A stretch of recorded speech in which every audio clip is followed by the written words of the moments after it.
ನಮಸ್ತೆ ಎಲ್ಲರಿಗೂ. ಇವತ್ತು ಗಾರ್ಡನ್ ಅಪ್ಡೇಟಲ್ಲಿ ಯಾವ ಕೆಲಸದ ಬಗ್ಗೆ ಹೇಳ್ತೀನಿ ಅಂತ ನೋಡಿ ವಿಡಿಯೋ ಪೂರ್ತಿ ನೋಡಿ ಸಪೋರ್ಟ್ ಮಾಡಿ. ಹೊಸಬ್ರು ಯಾರಾದರೂ ಫಸ್ಟ್ ಸರಿ ಚಾನಲಿಗೆ ಬಂದಿದ್ದರೆ ವಿಡಿಯೋ ನೋಡಿಬಿಟ್ಟು ನಿಮಗೆ ಇದರಿಂದ ಉಪಯೋಗ ಇದೆ ಅಂತ ಅನಿಸಿದರೆ ಸಬ್ಸ್ಕ್ರೈಬ್ ಮಾಡ್ಕೊಂಡು ನೋಡಿ, ಹಾಗೆ ಬೇರೆಯವ್ರಿಗೆ ಶೇರ್ ಮಾಡಿ, ನೋಡಿದವ್ರು ಹಂಗೆ ಲೈಕ್ ಕೊಡಿ. ಬನ್ನಿ, ಇವತ್ತು ನಾನು ಸಾಯಂಕಾಲ ಮಾಡ್ತಾಯಿದ್ದೀನಿ ಕೆಲಸ. ಯಾಕೆಂದರೆ ಇದು ಸಾಯಂಕಾಲನೇ ಮಾಡಬೇಕು, ಅದರಿಂದ ಸಾಯಂಕಾಲ ಬಂದಿದ್ದೀನಿ. ನೋಡಿ, ಇವು ಬದನೆ ಸಸಿ ಇಟ್ಟಿದ್ದೆ ಅಲ್ವಾ, ಇನ್ನೊಂದು ಸ್ವಲ್ಪ ಇದ್ವು, ದೊಡ್ಡ ದೊಡ್ಡವಾಗಿದ್ವಲ್ಲ ಇಟ್ಟಿದ್ದೆ. ಇನ್ನು ಮಿಕ್ಕಿದ್ದು ಚಿಕ್ಕ ಸಸಿ ಇಟ್ಟಿರೋ ಅವು ದೊಡ್ಡವಾಗಿದ್ದಾವೆ. ಇವಾಗ ಅವನ್ನ ನಾಟಿ ಮಾಡೋಕ್ಕೆ ಬಂದಿದ್ದೀನಿ. ಎಲ್ಲೆಲ್ಲಿ ನಾಟಿ ಮಾಡ್ತೀನಿ ಅಂತ ಹೇಳ್ತೀನಿ. ಯಾವುದೇ ಸಸಿ ಆಗಲಿ, ನೀವು ಬೇಸಿಗೆ ಆಗಲಿ ಅಥವಾ ಚಳಿಗಾಲ ಆಗಲಿ, ಯಾವಾಗಲೇ ಆಗಲಿ ಈ ಸಾಯಂಕಾಲದ ಹೊತ್ತೇ ಈ ಕೆಲಸ ಮಾಡಬೇಕು.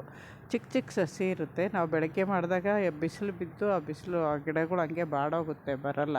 ಅದರಿಂದ ಸಾಯಂಕಾಲ ಮಾಡೋದ್ರಿಂದ ರಾತ್ರಿಯೆಲ್ಲ ಅವು ಬೇರು ಸೆಟ್ ಆಗ್ಬಿಟ್ಟು ಬೆಳಗ್ಗೆಗೆ ಚೆನ್ನಾಗಿರುತ್ತೆ. ನೋಡಿ, ಇಲ್ಲಿ ಟಬ್ಬುಗಳಲ್ಲಿ ಇನ್ನೂ ಒಂದು ಸ್ವಲ್ಪ ಟಬ್ಬು ಖಾಲಿ ಇದ್ವು.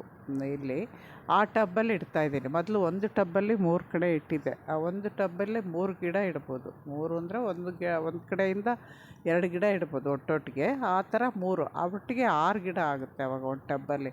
ಆ ಥರ ಇಟ್ಕೊಬೋದು. ಇಲ್ಲ ನೀವು ಚಿಕ್ಕದ್ರಲ್ಲಿ ಇಟ್ಕೊತೀನಿ ಅಂದರೆ 12 ಇಂಚ್ ಪಾಟಲ್ಲೂ ಒಂದು ಸಸಿ ಇಟ್ಕೊಬೋದು.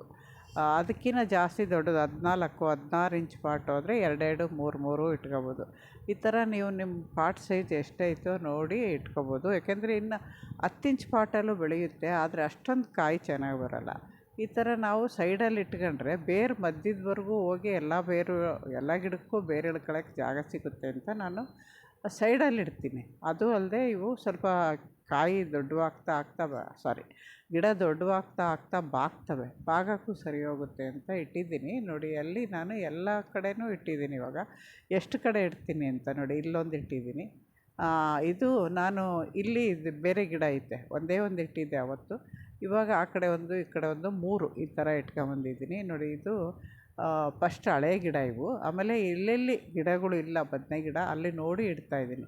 ಇದರಲ್ಲೂ ಅಷ್ಟೇ, ನಾನು ಅವತ್ತು ಕ್ಲೀನ್ ಮಾಡಿ ಯಾವುದೂ ಬೀಜ ಹಾಕಿರಲಿಲ್ಲ. ಚಪ್ಪರದವರೆ ತೆಗೆದ್ಮೇಲೆ ಹಾಕಿರಲಿಲ್ಲ. ಇನ್ನೂ ಅಷ್ಟು ವೇಸ್ಟ್ ಹಾಕಿ ರೆಡಿ ಮಾಡಿ ಇಟ್ಟಿದ್ವಿ ಅದು. ಇವಾಗ ಅದರಲ್ಲೂ ಒಂದೊಂದು ಸಸಿ ಇಡ್ತಾಯಿದ್ದೀನಿ. ಈ ಕಡೆ ಒಂದು ಬೆಂಡೆ ಗಿಡ ಇಟ್ಟಿದ್ದೀನಿ. ಇಲ್ಲಿ ಬೆಂಡೆ ಗಿಡ 3 ಇಟ್ಟಿದ್ದೆ, ಅದರಲ್ಲಿ ಒಂದೇ ಒಂದು ಬಂದು 2 ಬಂದಿಲ್ಲ. ಅದರಿಂದ ಇನ್ನೆರಡು ಕಡೆ ನಾನು ಬದನೆ ಸಸಿ ಇಡ್ತಾಯಿದ್ದೀನಿ. ಬದನೆ ಸಸಿ ಇರೋದ್ರಿಂದ ಬದನೆ ಸಸಿ ಇಟ್ಕೋಬೇಕು. ಸಸಿಗಳು ಮಾಡಿ ಇಡೋವು ಅಂದರೆ ಬದನೆ ಸಸಿ, ಮೆಣಸಿನ ಸಸಿ ಈ ಥರ ಇಟ್ಕೋಬೋದು. ನೀವು ಬೆಂಡೆಕಾಯಿ ಇಡೋದಾದರೆ ನೀವು ಯಾವ ಪಾಟಲ್ಲಿ ಬೆಳಿತೀರೋ ಅದೇ ಪಾಟಲ್ಲೇ ಡೈರೆಕ್ಟ್ ಬೀಜ ಇಡಬೇಕು. ಅವನ್ನ ಸಸಿ ಮಾಡಿ ಬೇರೆ ಕಡೆ ಇಟ್ಟರೆ ಬರಲ್ಲ, ಅಷ್ಟು ಚೆನ್ನಾಗಿ ಬರಲ್ಲ. ಅದರಿಂದ ನೀವು ಬೆಂಡೆ ಗಿಡಗಳು ಮಾತ್ರ ಸಪ್ರೇಟು ನೀವು ಹಾಕಿರೋ ಯಾವುದು ಪಾಟಲ್ಲಿ ಹಾಕ್ಬೇಕು ಅಂದ್ಕೊಂಡಿದ್ರೋ ಅದರಲ್ಲಿ ಹಾಕಿ. ನೋಡಿ, ಇವಾಗ ಸಸಿ ಇಟ್ಟಮೇಲೆ ಅದರಲ್ಲಿ ತೇವಾಂಶ ಇದ್ದರೂ ಕೂಡ ನೀವು ನೀರು ಹಾಕಬೇಕು.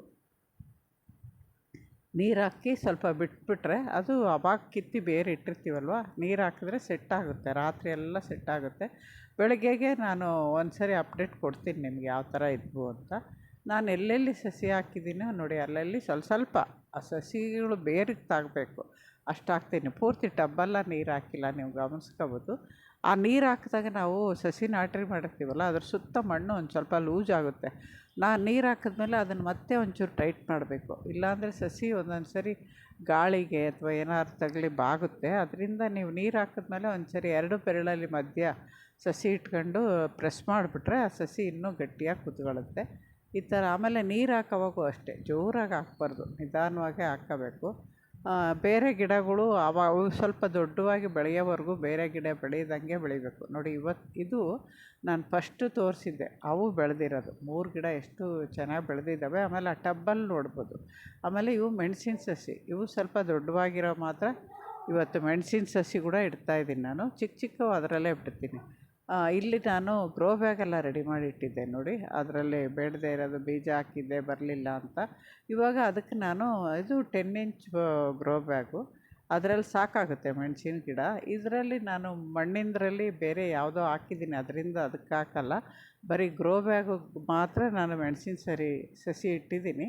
ಅವು ಸ್ವಲ್ಪ ನಿಧಾನ ಆಗುತ್ತೆ, ಒಂದು 10 ದಿನ 15 ದಿನ ಬೆಳೆಯೋಕ್ಕೆ ನಿಧಾನ ಆಗುತ್ತೆ. ಅದಾದಮೇಲೆ ಒಂದು ಸರಿ ಸೆಟ್ ಆದಮೇಲೆ ಫಾಸ್ಟಾಗಿ ಬೆಳೆದು ಬಿಡ್ತವೆ. ಬದನೆ ಗಿಡ ಆದರೂ ಅಷ್ಟೇ, ಮೆಣಸಿನ ಸಸಿ ಆದರೂ ಅಷ್ಟೇ. ನೀವು ಹೇಳಿದ್ದೀನಲ್ಲ, ತರಕಾರಿ ಬೆಳಿಬೇಕು ಅಂದರೆ ಬೀಜಗಳು ಈ ಥರ ಸಸಿ ಮಾಡ್ಕೊಂಡು ಇಟ್ಕೊಳ್ಳಿ, ಚೆನ್ನಾಗಿ ಬರುತ್ತೆ ನೋಡಿ. ಇಷ್ಟು ಇಟ್ಟಿದ್ದೀನಿ. ಇಲ್ಲೂ ಅಷ್ಟೇ ನಾನು ಒಂದೊಂದರಲ್ಲಿ ಎರಡೆರಡು ಸಸಿ ಇಟ್ಟಿದ್ದೀನಿ. ಯಾಕೆಂದರೆ ಒಂದು ಸಸಿ ಏನಾದ್ರು ಸರಿಯಾಗಿ ಬಂದಿಲ್ಲ ಅಂದರೆ ಅದನ್ನು ತೆಗೆದ್ಬಿಟ್ಟು ಇನ್ನೊಂದು ಸಸಿ ಚೆನ್ನಾಗಿ ಬಂದಿರೋದನ್ನ ಬೆಳೆಯೋಕ್ಕೆ ಬಿಡ್ಬೋದು. ಆಮೇಲೆ ದೊಡ್ಡ ದೊಡ್ಡ ಪಾಟಲ್ಲಿ ಇನ್ನೊಂದು ಚೂರು ಸಸಿ ಇದ್ವಲ್ವ, ದೊಡ್ಡ ದೊಡ್ಡ ಪಾಟಲ್ಲಿ ಈ ಥರ ಇಟ್ಟಿದ್ದೀನಿ. ಯಾಕೆಂದರೆ ಇವಾಗ ಸಾಮಂತಿಗೆ 12 ಇಂಚ್ ಪಾಟಲ್ಲೇ ಸಾಮಂತಿಗೆ ಸಸಿ ಬೆಳೀತಾ ಇದ್ದಾವೆ. ಇನ್ನು ಇಷ್ಟು ದೊಡ್ಡ ಪಾಟಲ್ಲಿ ಬೆಳೆಯಲ್ವ. ಜಾಗ ನಾವು ಎಲ್ಲ ಗಿಡಗಳಿಗೂ ಎಲ್ಲ ತರಕಾರಿಗೂ ನಮಗೆ ಪಾಟ್ ಇಡೋಷ್ಟು ಜಾಗ ಇರಲ್ಲ ಟೆರಸಲ್ಲಿ. ಅದರಿಂದ ಹಿಂಗೆ ಒಂದು ಪಾಟಲ್ಲಿ 2, 3 ಥರ ಹಾಕ್ಕೊಂಡು ಬೆಳಿಬೋದು. ಮೂಲಂಗಿ ಹಾಕ್ಕೊಬೋದು. ಅಂದರೆ ಮೂಲಂಗಿ ಜಾಸ್ತಿ ನೀವು ರೀಪಾಟ್ ಮಾಡಿರೋ ಗಿಡಗಳಿಗೆ ಹಾಕ್ಕೊಂಡ್ರೆ ಅದು ಅಷ್ಟೇ ಸಸಿ ಹಾಕೋಕ್ಕೆ ಬರೋಲ್ಲ. ಮೂಲಂಗಿ ಡೈರೆಕ್ಟ್ ಬೀಜ ಇಡಬೇಕು. ಆಮೇಲೆ ಗೋರಿಕಾಯಿ ಅಷ್ಟೇ, ಅವೆಲ್ಲ ಬೀಜ ಇಡೋದು. ಸಸಿ ಇಡೋದು ಅಂದರೆ ಇವೆರಡೇ ತರಕಾರಿಲಿ ಸಸಿ ಮಾಡೋದು. ಆಮೇಲೆ ಸೋರೆಕಾಯಿ ಅದನ್ನು ಸಸಿ ಮಾಡಿ ಇಟ್ಕೊಬೋದು ನೀವು. ಹೀರೆಕಾಯಿನೂ ಡೈರೆಕ್ಟ್ ಇಡ್ತೀವಿ. ಹಾಗೆ ಸೋರೆಕಾಯಿ ಡೈರೆಕ್ಟು ಇಟ್ಟರೂ ತುಂಬ ಲೇಟ್ ಆಗಿಬಿಡುತ್ತಲ್ವ. ಒಂದೊಂದು ಸರಿ ನಮಗೆ ಗೊತ್ತಿಲ್ಲದೇ ತೆಗ್ದಾಕ್ತೀವಿ ಅನ್ನೋ ಇದಕ್ಕೆ ಅದನ್ನು ಸಸಿ ಮಾಡಿ ಚಿಕ್ಕದು ಯಾವ್ದಾದ್ರು ಗ್ಲಾಸಲ್ಲೋ ಅಥವಾ ಚಿಕ್ಕದು ಬಾಟ್ಲಲ್ಲೋ ನಮಗೆ ನೆನಪಿದ್ದ ಚಿಕ್ಕ ಪಾಟ್ ನರ್ಸರಿ ಪಾಟಲ್ಲೋ ಇಟ್ಬಿಟ್ಟು ನೀವು ಇದು ಮಾಡ್ಬೋದು. ಅದಾದಮೇಲೆ ನಾನು ಇನ್ನೂ ಟೈಮ್ ಇತ್ತು ಅಂತ ಮಲ್ಲಿಗೆ ಗಿಡಗಳು ಈ ಕಡೆ ಸಾಲಿದ್ವಲ್ಲ ಅವನ್ನೊಂಚೂರು ಮಣ್ಣು ಲೂಸ್ ಮಾಡಿದೆ. ಈ ಥರ ಸಾಯಂಕಾಲದ ಹೊತ್ತೇ ಬಂದು ಜಾಸ್ತಿ ಕೆಲಸ ಮಾಡೋದು. ಒಂದೊಂದು ಸರಿ ವಿಡಿಯೋ ಮಾಡ್ತೀನಿ, ಒಂದೊಂದು ಸರಿ ಮಾಡಲ್ಲ.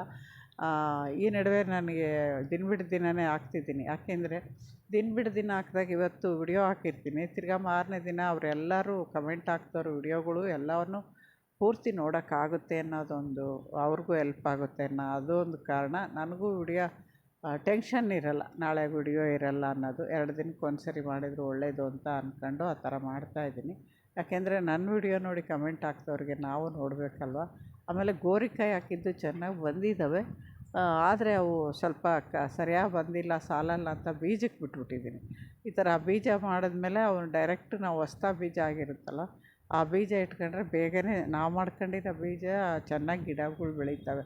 ಅದರಿಂದ ಇವಾಗ ಗೋರಿಕಾಯಿ ಕೆಳಗಡೆವೆಲ್ಲ ನಾನು ಬೀಜಕ್ಕೆ ಬಿಟ್ಟಿದ್ದೀನಿ. ಬಲ್ತು ಅದರಲ್ಲೇ ಒಣಗಬೇಕು. ಗಿಡ ಹೋದ್ರೂ ಪರವಾಗಿಲ್ಲ, ಇವಾಗ ನಾನು ಬೀಜ ಬೇಕು ಅಂತ ಆ ಥರ ಬಿಟ್ಟಿದ್ದೀನಿ. ಬೀಜಕ್ಕೆ ಬಿಟ್ಟರೆ ಗಿಡಗಳು ಹೋಗ್ತವೆ. ಅದರಿಂದ ಸಾಮಾನ್ಯ ಮೊದಲು ಯಾರೂ ಬೀಜಕ್ಕೆ ಬಿಡೋಲ್ಲ. ನಾನು ನೋಡೋಣ ಅಂತ ಈ ಸರಿ ಬೀಜಕ್ಕೆ ಬೀಜ ಮಾಡಿ ಹಾಕೋಣ ಅಂತ ಬೀಜಕ್ಕೆ ಬಿಟ್ಟಿದ್ದೀನಿ. ವಿಡಿಯೋ ಇಷ್ಟ ಆಗುತ್ತೆ ಅಂತ ಶೇರ್ ಮಾಡಿದ್ದೀನಿ. ಸಾಯಂಕಾಲದ ಹೊತ್ತು ಈ ಥರ ಕೆಲಸ ಮಾಡಬೇಕು ನೀವು ಗಾರ್ಡನಲ್ಲಿ. ಬೆಳಗ್ಗೆ ಹೊತ್ತೇ ಮಾಡೋ ಕೆಲಸ ಇರಲ್ಲ, ಸಂಜೆ ಮಾಡೋ ಕೆಲಸ ಕೂಡ ಗಾರ್ಡನಲ್ಲಿ ಇರುತ್ತೆ. ನಿಮಗೆ ಅನುಕೂಲ ನೋಡ್ಕೊಂಡು ಮಾಡ್ಕೊಳ್ಳಿ. ತರಕಾರಿ ಬೆಳೆಯೋರಿಗೆ ಇದು ಅನುಕೂಲ ಆಗ್ಬೋದು ಅಂತ ವಿಡಿಯೋ ಮಾಡಿ ತೋರಿಸಿದ್ದೀನಿ. ವಿಡಿಯೋ ಇಷ್ಟ ಆಯಿತಾ ಇಲ್ವೋ ಅನ್ನೋದು ನನಗೆ ಕಮೆಂಟಲ್ಲಿ ಹೇಳಿ.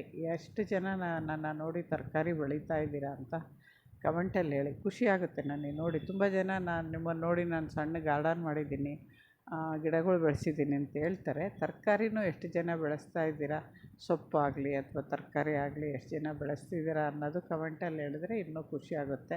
ಯಾಕೆಂದರೆ ನಾನು ಗಾರ್ಡನ್ ಮಾಡಿ ನನ್ನಿಂದ ಕಲಿತು ಬೇರೆಯವರು ಗಾರ್ಡನ್ ಮಾಡಿ ಸ್ವಲ್ಪ ವಾರಕ್ಕೆ ಒಂದು ಸರಿ ಆದರೂ ಆರ್ಗಾನಿಕ್ಕಾಗಿ ತರಕಾರಿ ತಿನ್ನಲಿ ಅನ್ನೋದೇ ನನ್ನ ಉದ್ದೇಶ. ಅದರಿಂದ ಮಾಡ್ತಾಯಿದ್ದೀನಿ. ಎಷ್ಟೇ ಕಷ್ಟ ಆದ್ರೂ, ನನಗೆ ಎಷ್ಟೇ ಸುಸ್ತಾಗಿದ್ರೂ ನೀವು ವಿಡಿಯೋ ಮಾಡಿ ಹಾಕ್ತಾ ಇರೋದಕ್ಕೆ ಇದೇ ಕಾರಣ. ದಯವಿಟ್ಟು ಎಲ್ಲರೂ ಆದಷ್ಟು ಬೆಳೆಯೋಕ್ಕೆ ಪ್ರಯತ್ನ ಪಡಿ. ಜಾಗ ಇಲ್ಲ ಅಂದ್ರೂ ಚಿಕ್ಕ ಚಿಕ್ಕ ಪಾಟಲ್ಲಿ ಮೆಂತ್ಯ ಸೊಪ್ಪು, ಆಮೇಲೆ ಬೇರೆ ಸೊಪ್ಪು, ಆದಷ್ಟು ಸೊಪ್ಪು ಒಂದು 12 ಇಂಚ್ ಪಾಟ್ಗಳು ಒಂದು 3 ಇದ್ರಿಗಿನ ದಂಟಿನ ಸೊಪ್ಪು ಹಾಕ್ಕೊಬೋದು. ಚಿಕ್ಕ ನರ್ಸರಿ ಪಾಟಲ್ಲೆಲ್ಲ ಮೆಂತ್ಯ ಸೊಪ್ಪು ಹಾಕ್ಬೋದು. ಆ ಥರ ಎಲ್ಲ ಬೆಳ್ಕೊಬೋದು. ಮುಂದೆ ಮೆಂತ್ಯ ಸೊಪ್ಪು ಹಾಕೋದು ನಿಮಗೆ ವಿಡಿಯೋ ಬೇಕು ಅಂದರೆ ಕಮೆಂಟಲ್ಲಿ ಹೇಳಿ. ಅದು ಮೊದಲೆಲ್ಲ ನಾನು ವಿಡಿಯೋ ಮಾಡಿ ತೋರಿಸಿದ್ದೀನಿ. ಮತ್ತೆ ಬೇಕು ಅನ್ನೋರು, ಯಾವ್ದಾದ್ರು ವಿಡಿಯೋಗಳು ಬೇಕು ಅನ್ನೋರು ನಂಗೆ ಕಮೆಂಟಲ್ಲಿ ಹೇಳಿದರೆ ಇಂಥ ವಿಡಿಯೋ ಬೇಕು ಅಂದರೆ ನಾನು ಮಾಡೋಕ್ಕೆ ಪ್ರಯತ್ನ ಪಡ್ತೀನಿ. ರಾತ್ರಿಯಲ್ಲಿ ಮಲ್ಲಿಗೆ ಹೂವುಗಳು ನೋಡಿ ಎಷ್ಟು ಚೆನ್ನಾಗಿ ಕಾಣಿಸ್ತಾ ಇದ್ವು. ಈ ಕಡೆ ಒಂದು ಸಾಲು, ಯಾಕೆಂದರೆ ಅಲ್ಲೇನು ಜಾಸ್ತಿ ಬೆಳೆದಿಲ್ಲ, ಮಣ್ಣು ಗಟ್ಟಿಯಾಗಿರುತ್ತೆ ಅಂತ ಹೇಳಿದ್ನಲ್ವ. ಆ ಮಣ್ಣು ಗಟ್ಟಿಯಾಗಿರೋದು ಮೇಲಿಂದ ಲೂಸ್ ಮಾಡಿದರೆ ನಾವು ಕೊಡೋ ಲಿಕ್ವಿಡ್ ಆಗಲಿ ನೀರಾಗಲಿ ಚೆನ್ನಾಗಿ ತಲುಪುತ್ತೆ. ಇವಾಗ ಬೇಸಿಗೆಯಲ್ಲಿ ಜಾಸ್ತಿ ಲಿಕ್ವಿಡ್ಡೇ ಕೊಡ್ತಾ ಇರೋದು ನಾನು ನೋಡಿ. ಜಾಸ್ತಿ ಇದೇನಾಗಿಲ್ಲ, ನಾನು ಕೈಯಲ್ಲೇ ಹಿಂಗೆ ಅಂದ್ಬಿಡ್ಬೋದು, ಆ ಥರ ಇದೆ. ಅವಾಗವಾಗ ನಾವು ಈ ಥರ ಮಣ್ಣು ಲೂಸ್ ಮಾಡ್ತಾಯಿದ್ರೆ ಗಿಡಗಳು ಬೇರು ಆರೋಗ್ಯವಾಗಿ ಇಳ್ಕೊಂಡು ಚೆನ್ನಾಗಿ ಗಿಡ ಬೆಳೀತವೆ. ಇದು ಆಲ್ಮಂಡ ಎಲ್ಲೋ ಇವಾಗ ಹೊಸ ಎಲೆ ಬಂದು ಸೆಟ್ ಆಗ್ತಾಯಿದೆ. ಇದು ಒಂದು ಸರಿ ಸೆಟ್ ಆಗೋವರೆಗೂ ಸ್ವಲ್ಪ ಲೇಟು, ಅದಾದಮೇಲೆ ಚೆನ್ನಾಗಿದೆ. ಇಲ್ಲಿವರೆಗೂ ಮಾಡಿದೆ, ಅಷ್ಟೊತ್ತಿಗೆ ಮನೇಲಿ ಗಲಾಟೆ ಎಷ್ಟೊತ್ತಾಯಿತು ಅಂತ ಅದಕ್ಕೆ ಅಲ್ಲಿಗೆ ಬಿಟ್ಬಿಟ್ಟು ನಾಳೆ ಬೇಕಾದ್ರೆ ಇದನ್ನು ಮಾಡಿದರೆ ಆಯಿತು ಅಂತ ಅಲ್ಲಿಗೆ ಕೆಲಸ ಮುಗಿಸಿದ್ದೀನಿ. ದಯವಿಟ್ಟು ಈ ವಿಡಿಯೋ ನೋಡಿ ಸಪೋರ್ಟ್ ಮಾಡಿ. ತುಂಬ ಜನ ಹೊಸಬರು ನೋಡ್ತಾ ಇದ್ದೀರಾ, ಗೊತ್ತಾಗುತ್ತೆ. ದಯವಿಟ್ಟು ನೋಡೋರು ಒಂದು ಸ್ವಲ್ಪ ಸಪೋರ್ಟ್ ಮಾಡಿದರೆ ನಮಗೆ ಹೆಲ್ಪ್ ಆಗುತ್ತೆ. ನೋಡಿ ಮೊಗ್ಗುಗಳು, ಮಲ್ಲಿಗೆ ಮೊಗ್ಗು ತುಂಬ ಚೆನ್ನಾಗಿ ಕಾಣಿಸ್ತಾ ಐತೆ, ನೋಡೋಕ್ಕೆ ಖುಷಿ ಆಗುತ್ತೆ. ಆಮೇಲೆ ಅಲ್ಲಿ ಬಂದರೆ ಹೂವು ಅರಳಿರೋವು ತುಂಬ ಘಮ ಇದ್ದಾವೆ, ಸುವಾಸನೆ, ಎಷ್ಟು ಸುವಾಸನೆ ಇರುತ್ತೆ ಮಲ್ಲಿಗೆ ಹೂವು ಅಂದರೆ ಅಷ್ಟು ಸುವಾಸನೆ. ಮಲ್ಲಿಗೆ ಹೂವು ಆಗಲಿ, ಸುಗಂಧರಾಜ ಹೂವು ಎಲ್ಲ ಸುವಾಸನೆ ಹೂವುಗಳು. ಆಮೇಲೆ ಸಂಪಿಗೆ ಇವಾಗ ಮತ್ತೆ ಹೊಸದು ತಂದು ಹಾಕಿರೋದು ನಿಮಗೆ ಗೊತ್ತು. ಅದು ರೀಪಾಟ್ ಮಾಡಿರೋದು ವಿಡಿಯೋ ಕೂಡ ಇದೆ. ಹೊಸಬ್ರು ಯಾರಾದರೂ ನೋಡಿಲ್ಲ ಅಂದರೆ ಆ ವಿಡಿಯೋ ನೋಡಿ. ಗಿಡಗಳು ಲಾಲ್ಬಾಗಲ್ಲಿ ಸಿಗುತ್ತೆ. ನಾನು ಈ ಸಂಪಿಗೆ ಗಿಡ ರೀಪಾಟ್ ಮಾಡಿದಾಗ ಯಾರೋ ಸಂಪಿಗೆ ಗಿಡ ಎಲ್ಲಿ ಸಿಗುತ್ತೆ ಅಂತ ಕೇಳಿದರು. ಲಾಲ್ಬಾಗ್ ನರ್ಸರಿಲಿ ಪ್ರತಿಯೊಂದು ಗಿಡವೂ ಸಿಗುತ್ತೆ. ನಿಮಗೆ ಹುಡ್ಕೋಕ್ಕಾಗಿಲ್ಲ ಅಂದರೆ ಅಲ್ಲಿ ಅವರು ಆಯಾಗಳಿರ್ತಾರೆ, ಅವ್ರನ್ನ ಕೇಳಿದರೆ ಅವರೇ ತಂದು ಕೊಡ್ತಾರೆ ಎಲ್ಲಿದೆ ಗಿಡ ಅಂತ. ಈ ಥರ ತಗೋಬೋದು. ಸ್ವಲ್ಪ ಜಾಸ್ತಿ ಕಾಸ್ಟ್ಲಿ ಅಂತಾರೆ, ಆದ್ರೂ ಆರೋಗ್ಯವಾಗಿರುತ್ತೆ ಅನ್ನೋದಕ್ಕೆ ನಾನು ಜಾಸ್ತಿ ದೊಡ್ಡ ಇಂಪಾರ್ಟೆಂಟ್ ಗಿಡಗಳೆಲ್ಲ ಅಲ್ಲೇ ತರೋದು. ಇಷ್ಟರಿದ್ದರೆ ತೊಗೋಬೋದು. ಆಮೇಲೆ ವರ್ಮಿ ಕಾಂಪೋಸ್ಟು ಅಷ್ಟೇ, ಅಲ್ಲಿದ್ದಂಗೆ ನನಗೆ ಬೇರೆ ಕಡೆ ಎಲ್ಲೂ ಕಾಣಿಸ್ಲಿಲ್ಲ. ವರ್ಮಿ ಕಾಂಪೋಸ್ಟು ಅಲ್ಲೇ ತರೋದು. ಆಮೇಲೆ ಕೋಕೋಪಿಟ್ಟು ಅಲ್ಲೂ ಅಷ್ಟೇ, ಕೋಕೋಪಿಟ್ಟು ಕಮ್ಮಿದು ಇರುತ್ತೆ, ಜಾಸ್ತಿದು ಇರುತ್ತೆ. ಆಮೇಲೆ ಚಿಕ್ಕದು ಇರುತ್ತೆ, ದೊಡ್ಡದು 5 kgದು ಇರುತ್ತೆ, 1 kgದು ಇರುತ್ತೆ.